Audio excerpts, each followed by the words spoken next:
Japan के doctors हैं, उन्होंने एक रिसर्च की, शायद मैं कई मजलिसों में बता चुका हूं। रिसर्च की कि इंसान बूढ़ा क्यों होता है, असलन बुढ़ापे का वजह क्या, बुढ़ापे का रीजन क्या है। तो इन्होंने देखा इंसान की बॉडी में एक मादा है, एक लिक्विड है जो निकलता है, जिसको जवानी के सेल बोलें आप, जिससे इंसान जवान रहता है। अब बोलते हैं 34-35 ईयर के बाद वो बनना खत्म हो जाता है, यानी 35 साल तक या 40 साल तक वो बनता रहता है, और क्योंकि बनता रहता है इंसान जवान रहता है।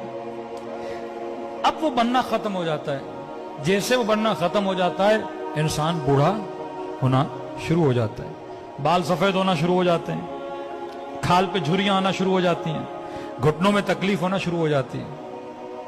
तो अगर इमाम जमाना आज तक जिंदा हैं तो मेडिकली कोई रीजन है ना, अल्लाह जो भी करता है असबाब के जरिए करता है ना। हमारा वो मटीरियल और मादा खत्म हो जाता है, मौला का खत्म ही नहीं हो रहा, तो मौला अभी तक क्या है, जवान है। खुदा जिसे चाहे 1000 साल हजरत नूह को जिंदगी दी, भाई नूह कैसे जिंदा रहे, आज 120 साल ही बंदा जिंदा नहीं रह सकता। तो वो चीज हजरत नूह के बॉडी में थी, मुदाम बन रही थी, जिससे हजरत नूह क्या रह रहे थे, जवान रह रहे थे।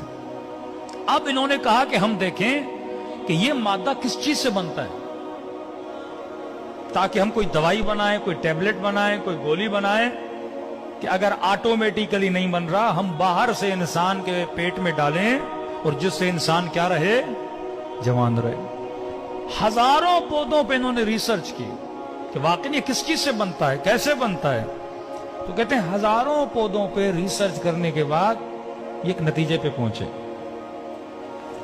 कि ये मादा 2 फलों में पाया जाता है। एक फल है ओलिव, एक फल है इंजीर, हाँ? इन दोनों में पाया जाता है, और ये दोनों जवान रहने के फल हैं। बंदा अगर जवान रहना चाहता है तो ये फल खाए। फिर का कितनी मिकदार में खाए, अब बंदा 10 टेबलेट खाए, 15 टेबलेट खाए, 1 किलो इंजीर खाए, 10 किलो इंजीर खाए,